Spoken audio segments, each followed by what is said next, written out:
So starting with clean core and mould, and then obviously gone over with the wax release. So that's it there, the Miracle Gloss. And to activate that, I use 99% alcohol, and obviously the brushes and a smaller brush to get in the fine detail. So here's the Monster Maker foam mix, followed instructions. I've mixed all of those first three together in the pot and then done the gelling agent separately. So I've got everything ready, the mould, the core, near the mixer, near the oven, spatula, brushes, got my instructions, ignore how scruffy they are, my temperature. I'm making note of just a few details of the mix I've used, the temperature in the room, and that's the oven I'm using. It's just a conventional oven, quite large with the trays out. And what's important is to obviously wear PPE, gloves, apron, masks, overalls. So the first three are mixed together, following instructions, and obviously it's crucial to have a timer to make sure that you're changing each step as and when, or making notes of when you feel that you need to change to the next step. So yeah, having a timer or stopwatch is important. So here you can see it's starting to thicken up and look like whipped cream. So I think this is the second stage. It's just getting nice and thick. And here, like, reducing speed when need to. It's just important to follow the Monster Maker's instructions and learn from it.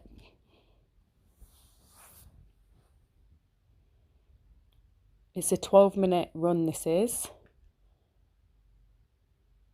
So it's quite nice and simple.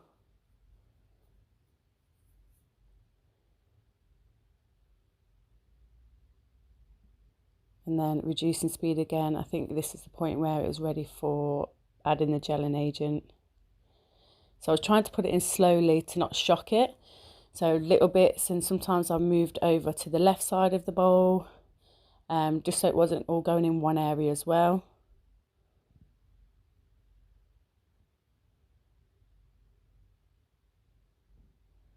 And then it's time to back wash it. Back bowl it, sorry, it's where you move the bowl. And then scrape the sides with a spatula, trying to not get too much air in it. And then for the last 2 minutes on low.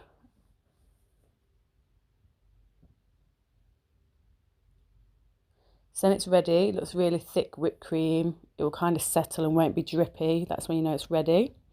So I use a small detail brush to get in any little details, because this is the Greta Gremlin kind of prosthetic and it's got little spikes on it. So just using a fine brush helps to push it in there. And the last few I've been doing, I've been getting the horns pretty perfect. So I definitely recommend that step. And then using a bristle brush as well, bristle brush, I couldn't say that, to then do a fine layer all over the prosthetic. This is sped up, so it looks like I'm going a bit faster, but you could take your time with this. You don't want to be pumping loads of air into the piece. And then obviously put the rest of the mix all in the mould. So I was trying to act fast, but be patient with it, and yeah, take your time, but at this stage you want to be quick before it starts gelling.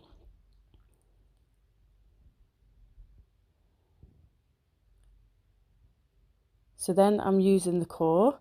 I'm kind of letting the weight of the core go in gently and let it push the foam out itself.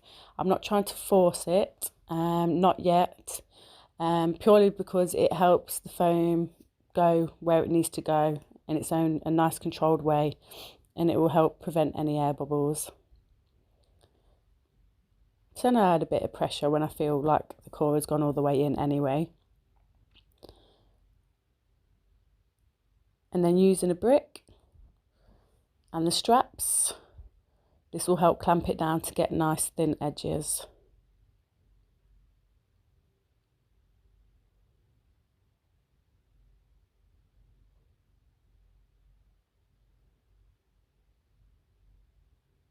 And then you leave it to gel.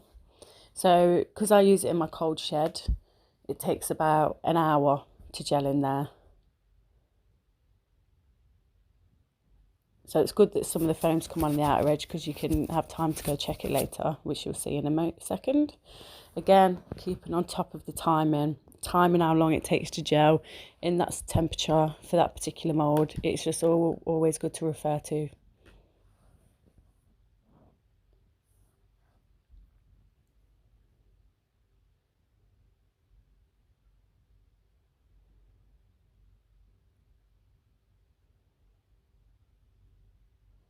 I don't know why I've added a clip of the timing for so long, sorry. There is more to come in a second.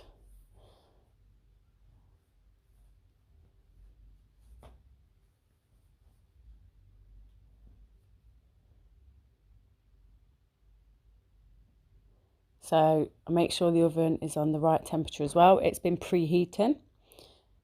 And here is to test whether it's ready. It's not ready. See, it transferred onto my glove. It made the little gap into the foam. Whereas there, you can see in comparison, it's not made a gap. It was bouncing back almost.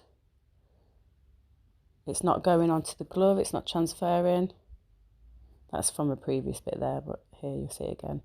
There you go. You see it's not damaging the outer layer. That means it's gelled and it's ready to go in the oven. So yeah, I did preheat the oven and I turned it down to about a 70 degree. And there it is in the oven, and it's set at 3 hours. So I count down 3 hours because it says on the instructions 3 to 4 hours. And so I went to check it after the 3. Apparently with foam, the longer you leave it, the better you can get sometimes. So here's after 3. It's springy, it's bouncy, it's set, it's perfect. It's ready to be turned off now. So you turn it off and leave it for up to another hour just to cool down. So after an hour, start to release it from the mould. It came out really well. I must have put a decent amount of release on it. And at this stage, latex can stick to itself, so it's best to give it a powder it all over. So I coat the whole of the inside with the powder, and then as I start to work around the edges, I also use powder, and as you can see, slowly peel. So be really gentle. Like here, you'll see some of my fine edges are coming away from like the edging, which is fine because it just means my edges are beautiful and thin, which is exactly how I'd want it. But you can also make tears this way by being too rough, so you have to be really delicate and gentle. And there's the final piece. Some of the edges were too thin and a few tears. Around the nose there was a little tear, but on the mould when I made it was a bit thin there. And I had a bit of air pop bubbles on the lips. But it's a very usable piece. Those thin edges will easily be blended away, or the prosthetic is quite large around the edges, so it could be hidden by wigs and costume. There was a little tear on the chin area, which